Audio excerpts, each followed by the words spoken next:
And welcome, my friends, to yet another episode of the Mind Dog TV podcast. I'm Matt. Now, thanks for coming. It's great to have you here as always. Today, we're going to talk about leadership with somebody who is known as the CEO Confidant. I'm very interested to have this conversation because it not only has to do with helping people better run their businesses and improve their bottom line, but a little bit about philanthropy, which I'm always interested in. So we're going to talk about that today, and I'm very excited to get to that. First, I want to start with an explanation of sorts, and I guess some kind of an apology. Oh, we're having some issues in the background. I will get to that in just a minute. First, I need to kind of talk about the issues from last night. If you're looking for last night's program and wondering what happened, I scraped it. We did, and 230 episodes that we've done so far. Had some great guests on, some really powerful people, some entertaining people, some really funny people, some people with just some great insights.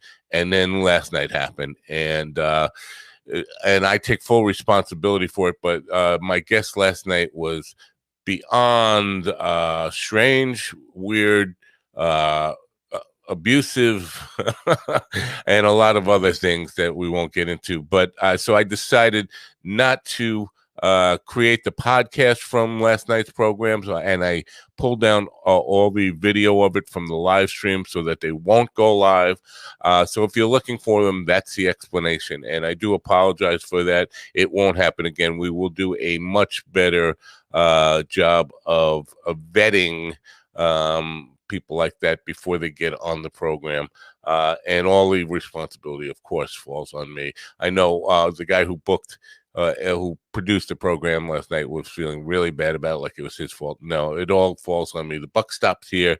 That was my bad call, and I thought we were going to talk about his film career, the guest film career, but that did not happen. So I am aware that this kind of talk may get people curious and want to know more about it. Just know that it won't be online at all, and you won't be able to find it. We're going to try to scrape it from our memory bank. I'm going to do a couple of things here, talk about the product demo that I need to do, run my sponsor, and then I'm going to run a brief music video so I can help my guest get straightened out with his camera situation. He's in the green room right now with some technical difficulties. So while we do that, I will help him. But first, I want to talk about this stuff. This is my Vital C. If you're a fan of the program and you follow, and you're probably sick about hearing all this stuff, my Vital C is this stuff. Is Chris Burris was with me a couple of weeks ago, and he's from SES Research, and we were talking about his new product, my Vital C, that it's not really a new product. It's been out since 2013. But the bottom line is, while he was a grad student in 1991, they discovered this carbon molecule and did some toxicity testing on lab mammals, and found out that not only was it non-toxic, but it increased the lifespan of the lab mammals that were tested 90% or more, without any tumors, without any side effects whatsoever. And so it went through rigorous testing before the FDA could approve it for human consumption in 2013. And humans have been using it since 2013. And so the claim is now that it can increase your lifespan by as much as 90% or more, which of course is an extraordinary claim. And we don't have any 140-year-old humans walking around that we can use to kind of validate that. So that's an unusual claim. And I said, I'm skeptical about it. And Chris said, well, here's the deal. Why don't you try it? I'll send you a bunch. We can try it for free. Have me back in 6 to 8 weeks, and we'll discuss your results. So I've been doing it now. Just today is my 15th day. Oh, we see my guest has got his camera worked out, so we won't have to run that music video after all. So I told him I would be willing to try this stuff and share my results. I will tell you this: I had 13 days of very positive results, and then yesterday hit and not so positive results. I was actually very burnt out yesterday, but for those 13 consecutive days, I had a lot more energy, was sleeping better. The reason I'm doing it on air is simply this, to hold myself accountable, to present it to you, so we have proof that I'm doing it every single day, so that when he comes back on October 29th, we can review the results, knowing full well that I actually did what I said I would do and try it twice a day, every day until he comes back. And so far, the results have been good, except for one day. And I can't say anything about the longevity claims that are being made. Obviously, I'm not going to be trying this long enough to say, well, it's going to help me live longer. But I will tell you, it has improved the quality of life somewhat. I've been more energetic, sleeping better, and all that stuff, except for yesterday. So here goes. I'm going to do this really quick and get rid of it. The one thing, I was taking it with a shot of water, chaser.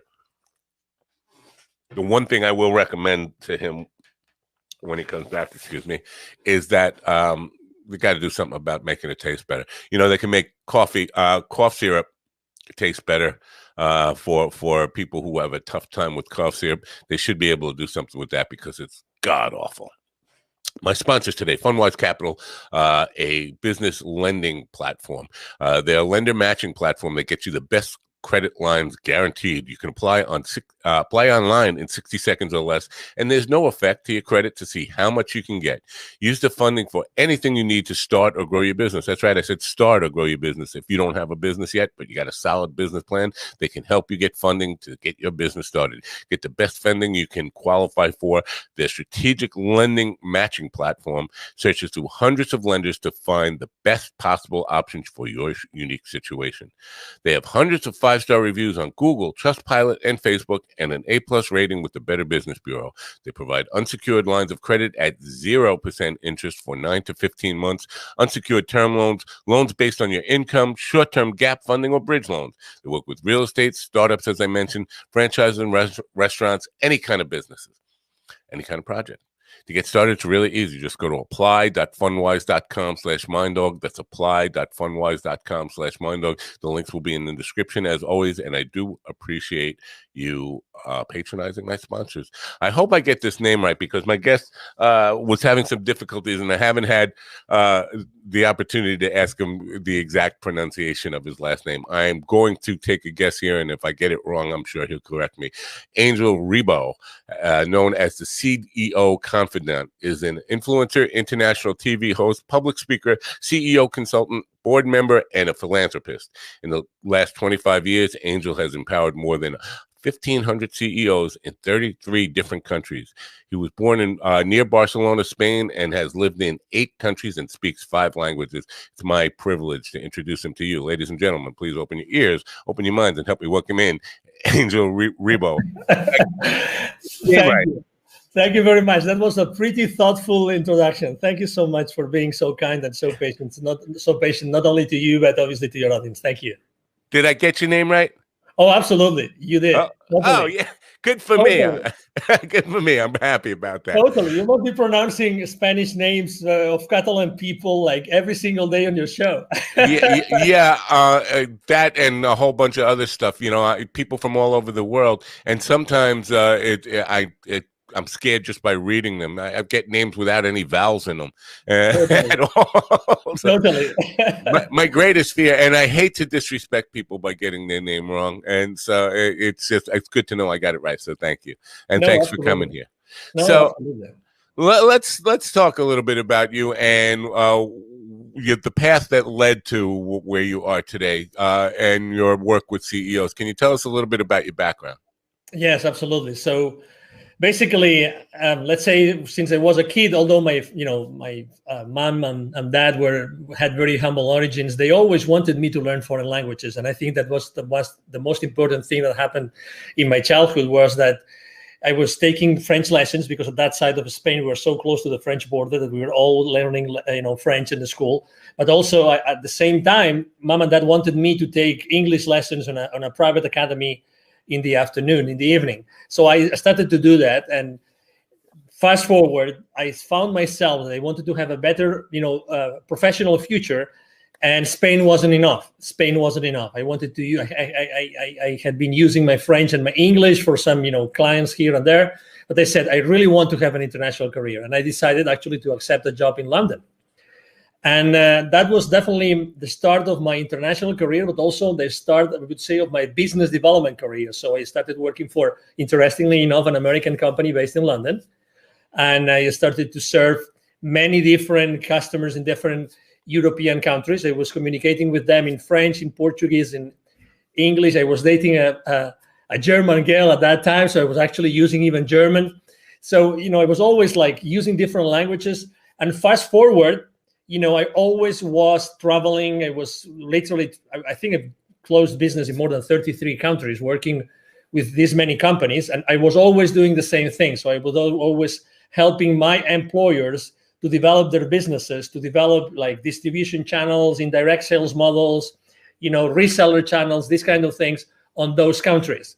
So I always was blessed of having teams around me that were supporting my challenges, and I always was working for the kind of businesses that we were conducting. We always had to reach the C-level, so we always had to reach the high-level executives of those corporations, because actually the amounts also of the deals we were closing were pretty sizable. So, and I was doing that first from Europe, from London. I moved to Mexico, lived there for 10 years. Then I've been living in Plano, Texas, for 10 years now. But always the same thing, using this international background and going to so many countries and dealing with so many people with so many different cultures, and always helping them solve their business issues using the technologies or the services at hand. Wow. Interesting stuff to unpack in that stuff. Well, let me just tell you a little bit about my experience and why I'm going to be asking the questions I am going to be asking will probably be revealed in this little bit. I have had many careers. I've been a creative person my whole life and been involved in creative stuff, but I had a lot of opportunities or necessity to take day jobs and careers. Been a marketing director, a technical director, a junior vice president in a corporation with 27,000 employees. Spent a lot of time. Every single job I've had for the last 35 years before I took this. Now I am a CEO, but before I started doing this, my direct report was the CEO of the company. And what I found is, at least here in America, now you work internationally, so it might not be the same, and I've had probably 7 or 8 that I thought about last night, where I reported directly to the CEO, and the CEO was the most out of touch with the culture of his own company, the one who really did not understand what the people underneath them were doing, what their culture was, or what their mission really was, and what drove them. I find that to be epidemic, and with talking with business leaders on this podcast, it seems to be holding true in the United States. So why is it that I understand the CEO is the decision maker and the guy who's going to sign your check, but why is it you start there? Why not with the people who are really running the company, like the junior vice presidents and those people who really have their pulse on the company? Are you asking me why do I stop with the CEOs? Yes. Is that your question? Yes. Well, let me tell you, I don't stop. Okay. I don't stop. So, I've been working with them. I've been helping them. I have been empowering them. But, and you just answered the question. The reason is, you just said it. They signed a check. There's the board, right? There's the board. There's the CEO. There's the leadership team, right? Right. And there's this gap. Typically, CEOs and boards are pretty aligned. Okay, let's put it this way. They're very aligned. Right. There's starting to be a gap between the CEO and his leadership team. Oh my Lord. The gap between the leadership team and the rest of the company is huge. Right. So that's why, due to the fact that we had to deal with these large projects and these large amounts and everything, large dollar amounts and everything, I had to necessarily work with them to have the sign off. But the nitty gritty, the dirty work, obviously was done with the leadership team, and most importantly with what I call the business operators, the rest of business operators. But I am totally with you. And you know what?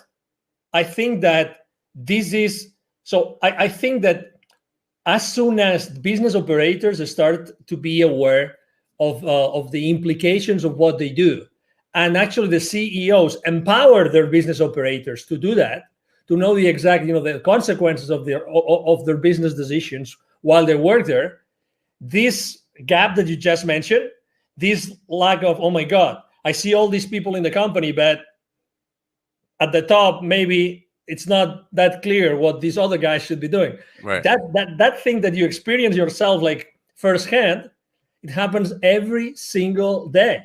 Every single day.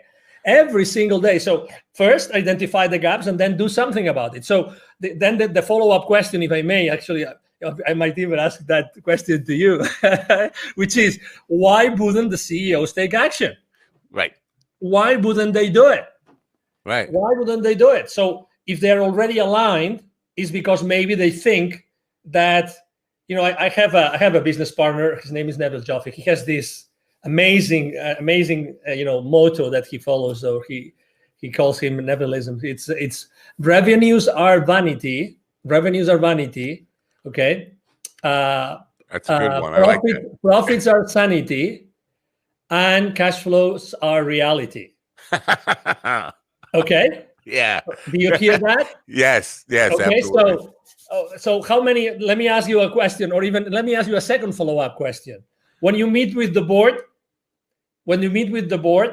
do you actually talk about revenues and market share, or rather talk about how did you make your company more profitable thanks to deploying a culture that everybody is engaged with and that keeps everybody accountable the right way? Let me emphasize that, the right way.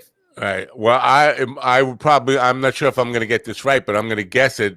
Most CEOs are just talking about the bottom line, profits, and all that stuff, and not really concentrating on how to improve the culture and productivity the right way. It's like that famous, that very famous visual of an iceberg in which you only see the pike, you see the peak, of the iceberg, but what about the rest? What's going on in the organization?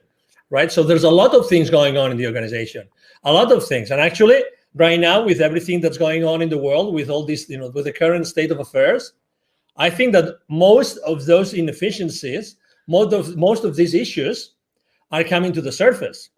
And me having worked internationally, obviously, immediately you start thinking, what about diversity? Diversity of cultures, diversity of people, diversity of religions, of sexual orientations, all this diversity. I talk to C-levels every week. I was talking to a couple of headhunters the other day, and he said, I can't cope, listen to this, I can't cope with the number of requests I get of chief diversity officers right now. Wow. Chief diversity officers. I don't know where to find them. Well, I can find them easily, but where are those experienced people that have worked internationally, that have embraced this culture, really know how to deal with a mix of cultures, with a melting pot of cultures that are going to help you create efficiencies inside your corporation?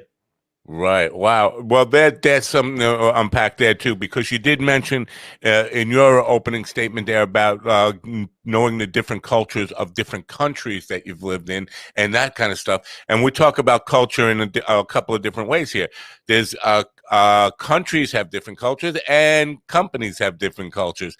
Does the cultural influence of a company, is that affected by the country culture? Like, is culture, corporate culture, a bigger issue in the United States, say, than it would be in Spain or Portugal or France or wherever, or is it the same kind of challenge? Well, number one, definitely the country where let's say where the headquarters of that corporation is, and I have lived that firsthand. The country of the health, where the headquarters of this company is, definitely define the culture of the entire organization. Right. And I've myself lived in transitions. You might have lived the same experience. Transition of a company that was fully American, and transitioned. It was bought out by someone else in another country. I'm not going to mention it. And suddenly the culture started to change, and it was coming from this other country. Was it better? Was it worse? Well, you can't tell. You can't tell until you start seeing the consequences. You start seeing the implications. You start seeing how does that translate to the way you communicate with the rest of the people, with the rest of your peers, your managers, the people that report to you. And then answering your second question, if culture is, let's say, an issue or can be a challenge in any country, or if countries have the same kind of culture creation problems as we have in the US, I would definitely say yes. I think it really depends on business leaders. And I really think that, again, with all this current state of affairs, that's gonna help everybody a lot. I think that they are realizing that now that the people cannot meet and cannot see each other and cannot meet face to face, they're going to realize that the style of leadership of those leaders becomes much more relevant. You were mentioning maybe they don't get it because they are on their ivory tower, right? You cannot be on your ivory tower anymore because you have to be in how many more times Zoom calls right now? How many more virtual events have you go through? Many more, many more. Right now, it's impossible to hide. You can run, but not hide. I love that. But I'm not sure it's so much, and I'm sure the ivory tower part of it is definitely part of it. But I think, and you'll correct me if I'm wrong, but I think where a lot of CEOs go wrong, or where they go astray, is they start their company with a great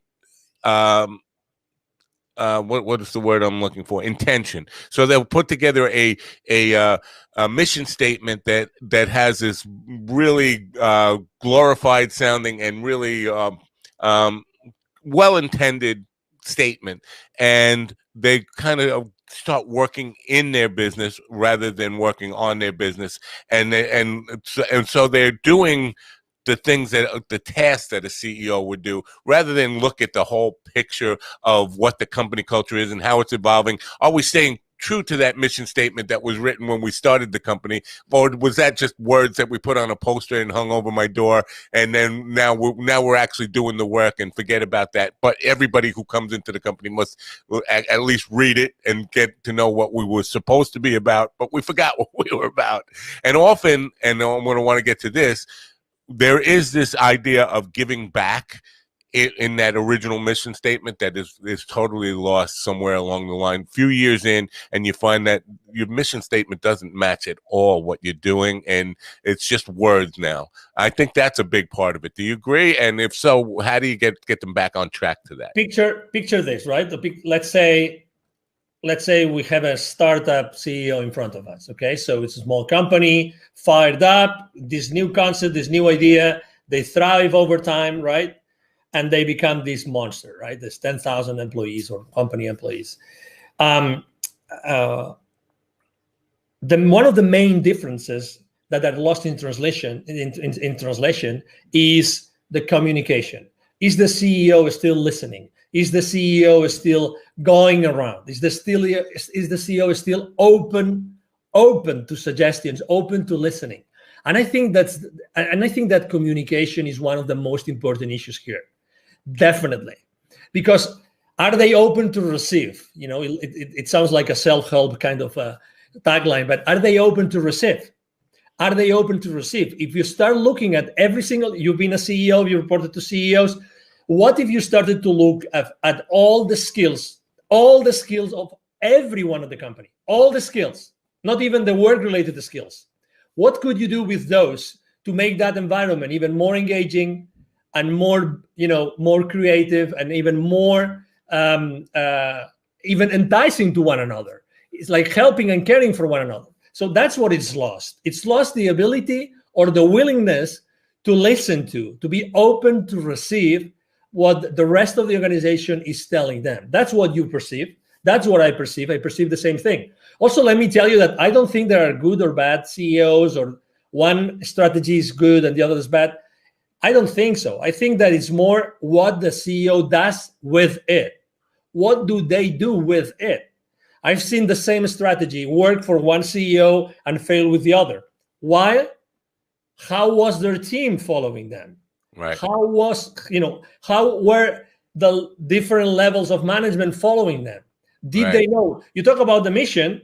Mission is nice, but if you asked, take any Fortune 5,000 companies, employees, take all those, I don't know, millions of employees, ask them, what's your company's mission?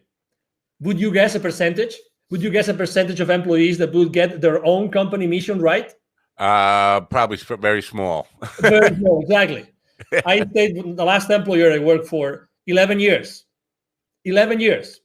I was, the mission statement changed probably 2 or 3 times, maybe more throughout these 11 years. But regardless, let me tell you, I was repeating that mission statement on every single sales presentation to my clients or business partners, whatever that was. Again, do I remember that mission statement today? Right. I completely forgot. Right. So it's not only having one, it's also how the employees we are going to engage onto that mission statement. I honestly think that mission statements should be like effortlessly learned. If they are not effortlessly learned, they're not good mission statements. Sorry, I'm a little bit disruptive, so I have to tell you that. But I believe that, at the end of the day, everything is about energy. And I would rather have 100 employees that they were able to figure out what the mission of the company is, because just they see it every single day, every single conversation, every single interaction with suppliers, vendors, business partners, clients, they would breathe that every single day. I'd rather have this 10-word statement than this massive complex, it looks so nice at our, at the entrance of our factory or whatever that is. You know what I mean? Yes, I do. If you are fully engaged, nothing else really is important, because you will follow after what your leader is telling you. Right. So I just want to be clear on something. So, and I agree with what you said, but for our listeners, I want to be clear that a mission statement and culture are not the same thing, and that the mission statement should, and they're related, the mission statement should determine how the culture evolves of a company, but they're not the same thing. And so you talk about people who can't recite the mission statement, and that's very common. But I also find that many people can't identify the culture of a company. I'll give you an example of a small company I worked for, about 50 employees. That I walked through the door, and within 3 days, I could identify what their culture was, and it wasn't a good one. It was identifying problems, not identifying solutions. So everybody in the company, every one of those 50 plus employees, 52 or 53 employees, could tell you what the problem is with their job, why things aren't working, what their problems were with the customers. Nobody was talking about solutions. And when I went to the CEO and I said, you have a culture problem here, he looked at me like I had two heads, like, I don't know what you mean by that. And I said, well, your company's culture is identifying problem based. That's what it is. And so there's no moving forward in that. There's no solution based people here that are looking at something and saying, here's how we solve this problem. You have 50 people, and identifying problems is easy. Anybody could do that. You want people who are solution based. So that is common. So identifying being able to recite the mission statement is nice, but identifying your own company culture is even more important, don't you think? Oh yeah, I agree totally. What I was trying to say is that there's this disconnect, right? How many hundreds of thousands or millions of dollars have been spent just in our country hiring someone to come up with a wonderful mission statement? Would you agree with that? Yes. Yeah. So I guess there's a reason to do that, right? I mean, I guess there's a reason, because, we want to make sure it's the most, people get excited about it, and everybody, is behind this mission statement. But again, at the end of the day, it doesn't have a real impact in the company.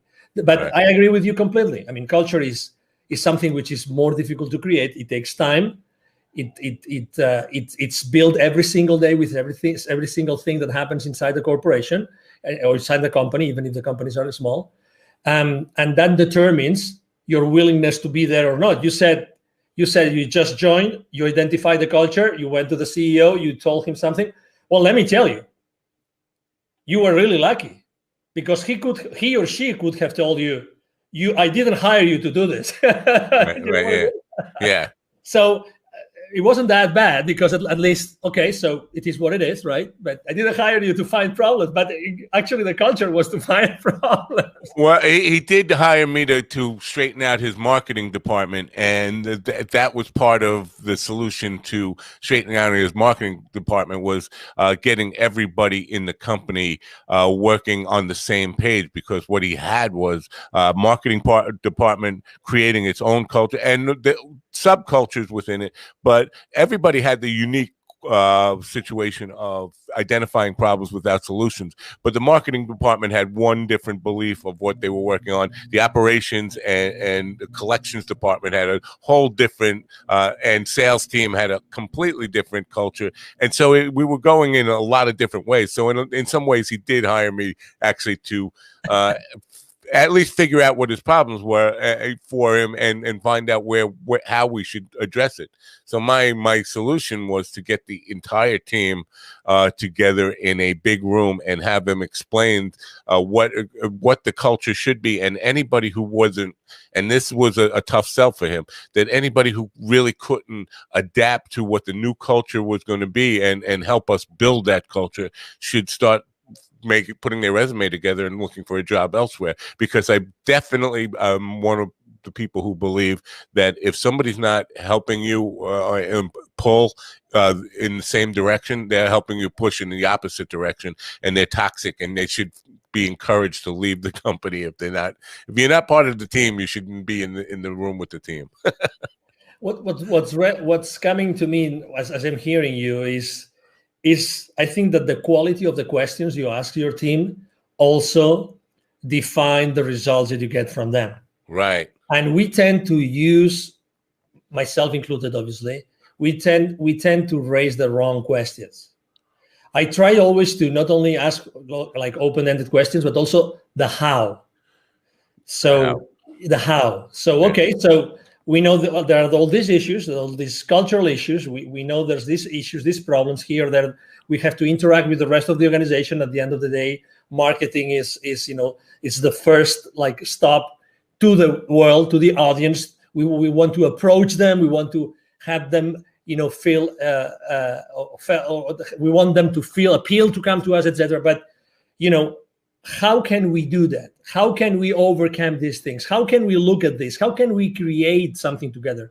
And I think that's a big difference between CEO teams which thrive compared to others which struggle a little bit, which is how can we create something together? How can we create something together which is going to replace something else?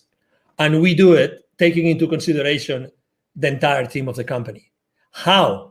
No, not if, not when, but how are we going to do it? The moment that you start asking yourself the right questions, then the conversation completely changes. And I'm sure that in this particular case that you just described, which is amazing, it's really like you were extremely blessed to be at that position because you had to fix that thing, right? You were hired to do that. Right. So, oh my God, I'm sure that the lessons that you learned there were invaluable. Because you had to create things, you had to take these people. Okay, so some people weren't on board, other people were on board. At the end of the day, you came up with, okay, let's do this together. We're gonna do it we're gonna do it together. We're gonna do it together. How are we gonna do it? Everybody's gonna contribute to do that.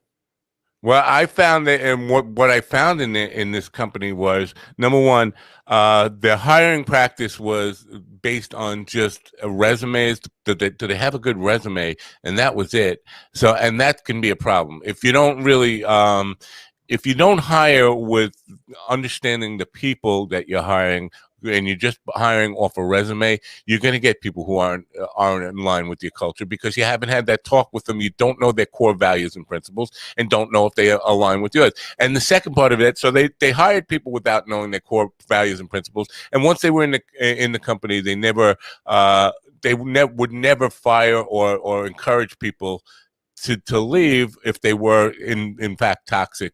So none of the directors or managers of the various departments ever let anybody go because of they didn't line up with the company. And the HR department was happened to be run by the CEO's wife, which nepotism I'm always against. But so the HR department was never really held accountable in any way, because how can you hold your wife accountable, right? So they would their hiring practice was really, really bad, and basically, because I think hiring the right people definitely has to be more than just, do they have the skills and education? Do they have the values and principles of what our business is all about? And then comes back to the mission statement and what you want your culture to be. Yes. And honestly, I always think that one time someone asked me, okay, so if you have to give one advice to one CEO, what piece of advice would you give that CEO? And I ask, can I choose a single CEO? And that person told me yes. So please, I would definitely recommend that, single female or male CEO to get married and to have a kid, so that he will start receiving the lessons that the kids give us to all of us as parents. Okay, so I'm trying to make a metaphor between what's happening inside the company, right? I get it. What's happening, inside the company with all of our colleagues, peers, people that report to us, and people that we report to, and what happens inside the family. Never underestimate the power of someone working with you or for you. Never, ever underestimate that part, ever, because there's always something that can happen. There's always some experience, some part of the creation process that you are undertaking with them to create, in this case, for instance, a new marketing strategy that can change this, can change the future for that company forever. So I see the same thing. So I understand it's true. I mean, not every company is hiring, for attitude, let's put it this way. How important is the attitude? If someone is willing to change, if someone is enthusiastic, if someone brings to the company every single day, they're pumped, they're fired up. Let's do it. I make mistakes, but I move on. I respect everybody. I honor the support I get from everybody. This gentleman, maybe, or this woman this lady didn't have this resume, which was amazing, right? According to the credentials written, but probably, this lady or gentleman, they might have this amazing attitude that's going to make all the difference. Right. And that when you have your team meetings, right? You have your team meetings and you have plenty of people around your table. How important is the excitement? How important is, yes, we're going to do this. Come on, we're going to have a great meeting today. And you talk about your wife, your dog, your weekend, your whatever that is. This is really, and again, this is something I'm seeing today. I think that we have to bring our personal life more into our business world. Listen what I'm saying. I agree. Yes. Honestly, I mean, even if we are now working remotely, it doesn't matter. Hey, we are human beings. Why do we have to leave our human personal life out the door when we get into the building, our company building? Hey, we are human beings, and I'm going to be a much better contributor to your team as much as I feel recognized and as I feel that I'm a human being that you really take consideration after, or you are considerate with me. If that happens, I'm going to give you 1,000% every single day. Why separating those two things? Why?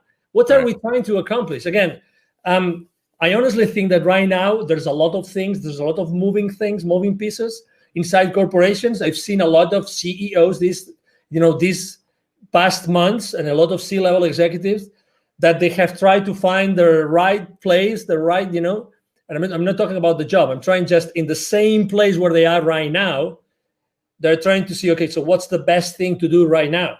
Right. I mean, I had to deal, probably you had too. I had to deal with the crisis in 2001 and with the crisis in 2008, 2009. I had to deal with those crises myself with my teams. So, but this one is a different thing. So people, regardless of how powerful their companies are, they're human beings, and they're still figuring out what is going to happen in the future. How are we going to have to handle this? Human relationships remotely, all these things. And I think that this is already starting to happen, which is, again, the separation between the personal world and the business world is going to be non-existent. Really. Right. It's going to be non-existent. I think that's a great bridge to the next thing that I want to talk to you about, because I know that you practice what you preach in this idea of giving back and philanthropy. And I think when you do that, when you include philanthropy as part of your company culture, you get people who have passionate about causes in their personal lives now putting that energy of that passion from whatever the causes are into your company and help building. Can you talk about that? Totally. And not only that, because imagine that you know that some of your direct reports or colleagues or even supervisors, you know that they're going through something which is really hard for them Right. right now. For instance, death is on the news. Like, death is everywhere, Right. right? Someone that is suffering from something. So just having a reconforting conversation with someone can make a big difference. Just this small conversation, 30-second conversation. Hey, I don't know what's going on. I perceive that something is wrong. Hey, I'm here. Even if it's your boss, why not? Why not? I'm here to support you. I'm here to be there with you. So again, become more human. And to your question, I mean, the reason why I started to diligently giving back to the community was because I was traveling so much, and I was seeing so many communities that were in a hardship, like underprivileged communities, and more importantly, a lot of kids that had to work, a lot of parents that would use their own kids to do things that they shouldn't be doing, a lot of kids outside the manufacturing plants where I would go to see the managers of those plants. I would see all those kids around those plants asking me for hey, would you buy some gum from me? Would you allow me to keep your car safe while you are inside, so you give me some pesos, these kind of things. So I was so exposed to the realities of this world, which is inequality, right? So Right. you can be on the same street, and in 30 seconds of walk, you have the CEO of a multi-billion-dollar corporation, and you have a kid offering you to clean your windshield, kind of thing. So I was Right. seeing that in Latin America all the time, like for years. For 15 years, I was seeing that all the time, until I decided to take action. And I actually had a spiritual experience that triggered my change, my transition, the moves that I made personally and professionally. And I decided to start Wisdom for Kids, which is thank you for reminding the audience, which is definitely the foundation that I decided to co-found together with two additional gentlemen in 2017. But the idea was created in 2015 because why are we here? Why are we doing so many things for so many people, but how are we really making sure that this inequality, that these kids in America, there are 170 million kids. That's data from the UNICEF 2012. 170. 81 million live in poverty. 81 million. Wow. 81 million live in poverty. Okay, so wow. I mean, that means that every time you see two Latin American kids, the likelihood of one of them being poor is high. Right now, obviously, after everything that is happening in the world, probably the amount of kids that live in poverty has dramatically increased. Of these 81 million kids, 22 million do not have access to drinking water. Clean water is a big one. Exactly. Yeah. 22 million. I mean, 22 million. Okay. How many states of the union is it? 22 million. I think 5. Yeah. Okay. So imagine. No, I mean, that's like. Yeah, it's huge. Yeah, we take clean water for granted in this country, and it's amazing that we are in that place.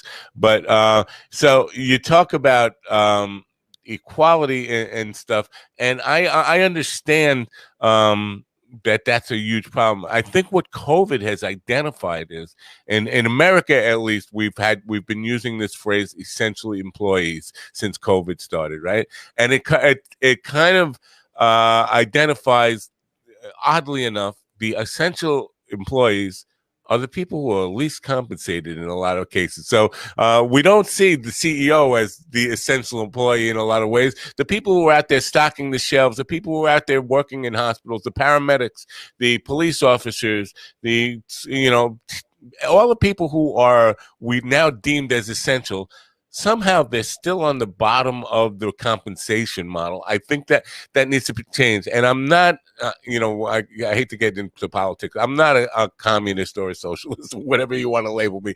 I just think we need to do more to recognize if these people are so essential, they need to be paid more, and they need to be paid a living wage, something that they can survive on and thrive on. You want to talk about that a little bit?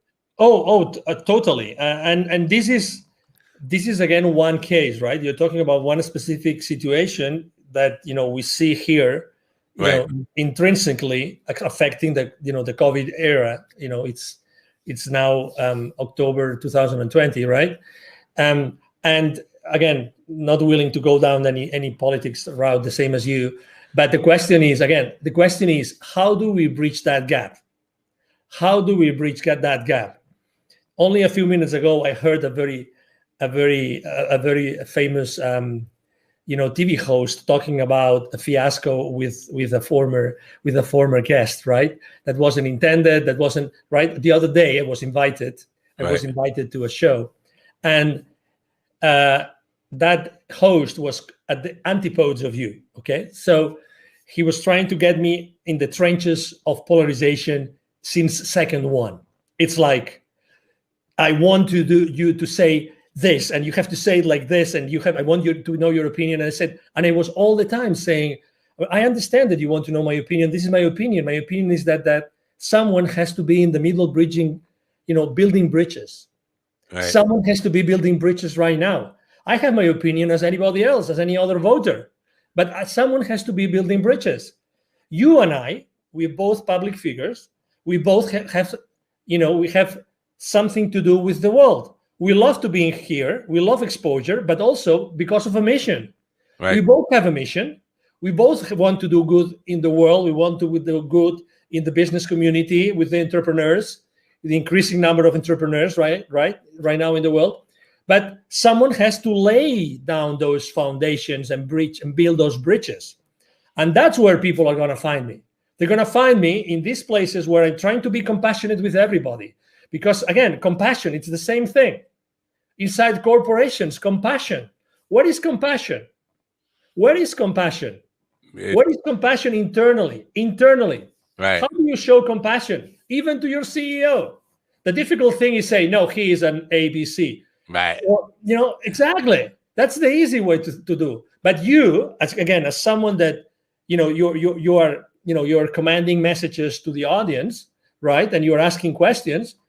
You know that you're changing the world. You know that there are people listening to this conversation right now, and they're saying yes, or they're saying, oh, interesting. Oh, I didn't think of this that way. And then you would have served the purpose of your show and of your life, right? Right. So that's exactly what is I think that's our, like our commitment and our role in our lives is to really be the main characters of our lives. Be the main character of your life. Don't get sidetracked because it's so easy. Hey, take responsibility of your life in the sense that be yourself, wherever you stand in the political spectrum, you name it, be yourself. Right. Be yourself. Do your own research. Stand up for what you think. Right. Be yourself. Don't allow yourself to be grabbed to the left, to the right, to the up, or to the down. It doesn't matter. Right. That's why obviously every time I have the opportunity of being able to answer questions like yours, I'm so thrilled. Well, I would call what you just described being authentic. That's how I would label. Be authentic. And there is a great power in that, I think. But earlier you and I forget what we were talking about, but you said it sounds like a self-help type of phrase, and I forget what the phrase you were alluding to. But I think there's, first of all, I think there's a big influence of what we self-help stuff in business right now, and what really I find refreshing about you is that you're not calling yourself a coach. The CEO Confidant. I'm hearing from so many people who label themselves business leadership coaches and things like this, and I think we get to the point, and that's a self-help term, and we get oversaturated with that. I think we're seeing an influx of too many people who want to be coaches and we're losing enough people to coach, if that makes sense. So we have so many people who are, you know what, I don't want to work anymore. I just want to teach my knowledge, and I want to, share my knowledge and be a coach rather than actually produce anything. And I think that's a tipping point where we're kind of getting close to. So talk about why you kind of steer away from that new agey kind of language in what you do. Yeah, obviously, I've made that mistake myself. I've sinned. Okay.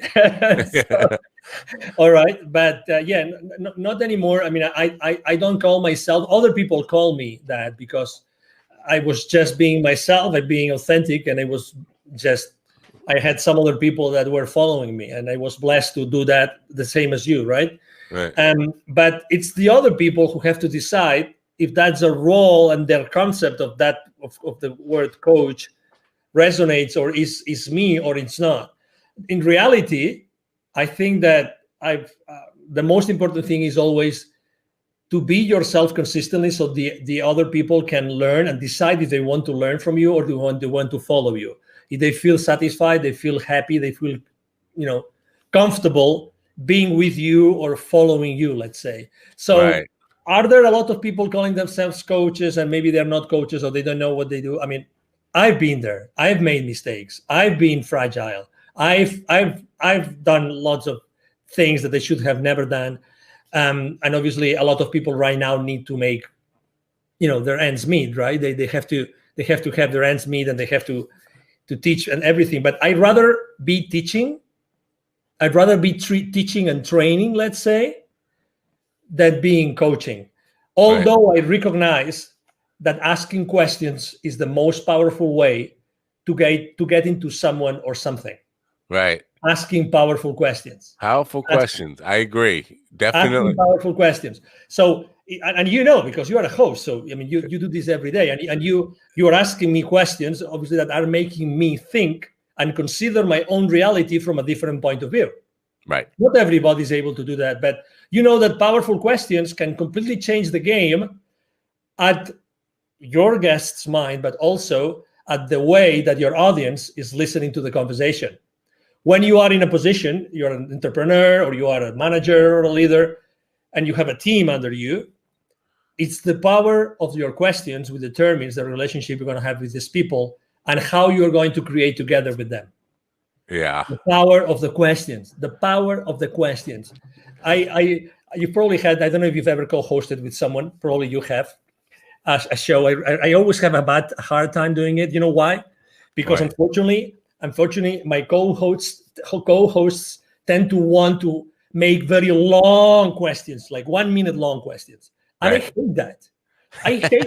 I invited someone because I want my audience to learn from that person. If they want to learn from me something, they have two options. They will ask me questions, or they will get into one of my monologues online. You know what I mean? Yes, I do. I want to stay away from there, but I still want to ask difficult questions. And sometimes they get comments from my audience, the same as you probably. Oh, that was a great question. And I didn't think about that question. It was just, oh my God, when you said that triggered me that other thing. And then I said, oh, let's ask that. Exactly. I have a reel that I put together. It's called Questions, and it's just a reel of people reacting to the question I asked them. That's a great question. Nobody's ever asked me that before, and that kind of, and it's just one after another other that, and that I take great pride in that. When I get a guest to say that's a great question, I have to think about that.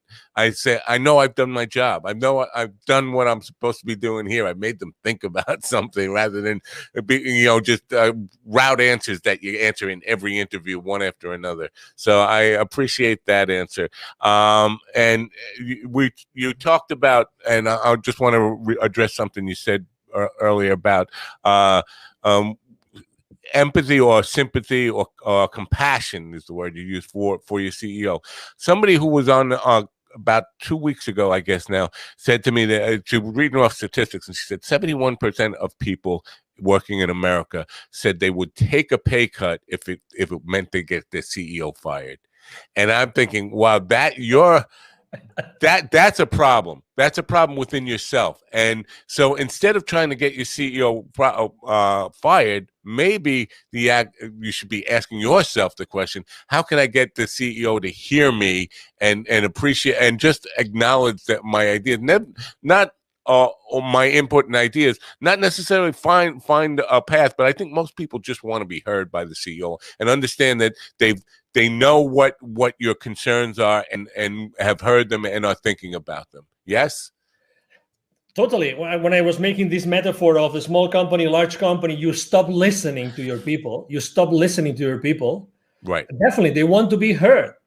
And actually, I mean, the other day I was talking to a GM of a large retail store, and she was telling me like she can reach out to her CEO, and we're talking a multi-billion-dollar company, anytime, and he would respond, even if it was a short sentence. Anytime. That's all you want.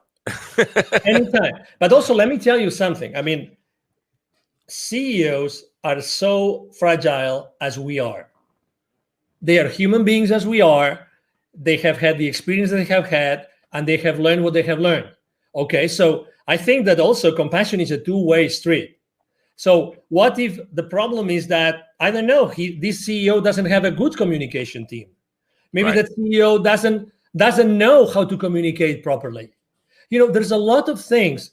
Again, we are in a fast world that do not allow us to stop and think. So what are the reasons why this CEO is doing that?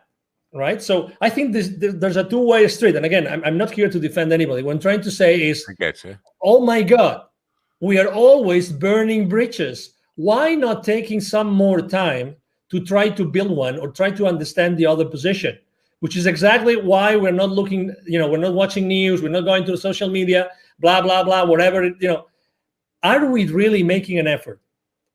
I mean, you could conduct a survey. I'll try to do the same thing. How many good friends of yours are not friends of yours anymore since COVID started for any reason?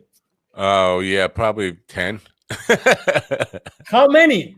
Yeah. How many? Okay, Yeah. so, and I don't want to mention any name or any Right. public figure, but oh my God, we Yeah. are allowing this to happen. We Right. are allowing ourselves that to happen, and probably one of those 10 or my 10. Oh my God, we've had so many great times together. Having a blast doing something, going to a game, going to a party, going to a meal, whatever. But now everybody's so entrenched that no, that's impossible. Oh, come on, give me a break. Yeah. Give me a break. Give yourself a break. If you and one of these 10 or one of these 10 and me, of my 10 and me, we were one-on-one, it would take 5 minutes to solve that difference that has made us not being as good friends as we were before. Right. So things are much more simple. So that's the same thing that happens inside corporations. You were talking about culture. It's the same thing. They don't know any better. So that's why listen, open yourself to listening. Open yourself, and the CEO can obviously open yourself to listen to other options. How can he start building a culture, and look for the help of other, trainers, of other teachers, of other CEOs, of other people that have done this consistently with good results. Are you an optimist? Oh, I am totally.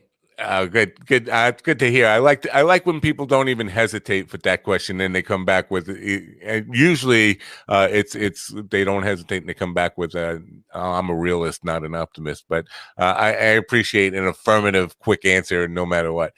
So I have your link follow up on the screen. I'm thinking that's the best way for people to Yes. find out more about you and get involved with you. Well, and it will be in the description, of course. What is the best route for people who want to know more about you or get involved with you? It'll get you involved in their business. Thank you very much. The easiest way is, you see my name here, right?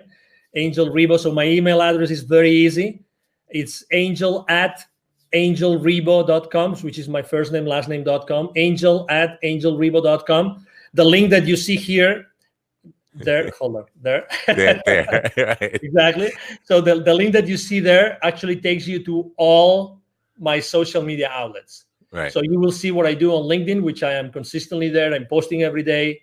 But you will also have access to my nonprofit website, to my Facebook page, to my Instagram page. I have a pretty consistent public campaign going on about really sharing good ideas that unite us all, regardless of where we stand. Good stuff. And it's a great way to end this. Angel, I thank you so much for your time and insight today. We're out of time, but I would love you to come back sometime and have this discussion and go a little bit deeper as time allows and your schedule allows. But I really appreciate your time and insight here today. And thank you so much for coming. No, thank you very much, Mind Dog, for having me here today. And obviously, thank you very much to all the audience for having the patience of following us. And it will be obviously a pleasure to be one-on-one with you. Thank you. Great. Thanks. Bye for now. Angel Rebo, my big takeaway from that is listening and building bridges. That's what's gonna be a big takeaway for me from that stuff. I do hope you will check out his link follow where you'll find out all the information from him and his nonprofit stuff is really, really important too, and I hope you will patronize that as well. Hope you got something out of this program today and really will take it to heart. I hope you come back, tell your friends about it, subscribe, go to my YouTube channel, subscribe there, go to minddogtv.com and get on my mailing list so you know when we're going to have great guests on. How else would you know? And questions or comments for me, please, info@minddogtv.com. info@minddogtv.com. Tonight on the entertainment edition at 8 p.m., I have Randall Dean, who is the email sanity expert. And you say, well, entertainment edition, why are we talking about email? Well, first of all, it was convenient to him. I won't lie. The time was just something that he could make. But I do think email, it goes beyond business. It's something we all struggle with. And so I thought it would be appropriate for the general audience to really get a hold on getting more managed email and not letting email just control our lives, but controlling the email, which is a tool for us. So I hope you'll join me then at 8 p.m. Tonight. Till then, I'm Matt Napa from the Mind Dog TV podcast. Thanks for coming. Have a great rest of your day, and bye for now.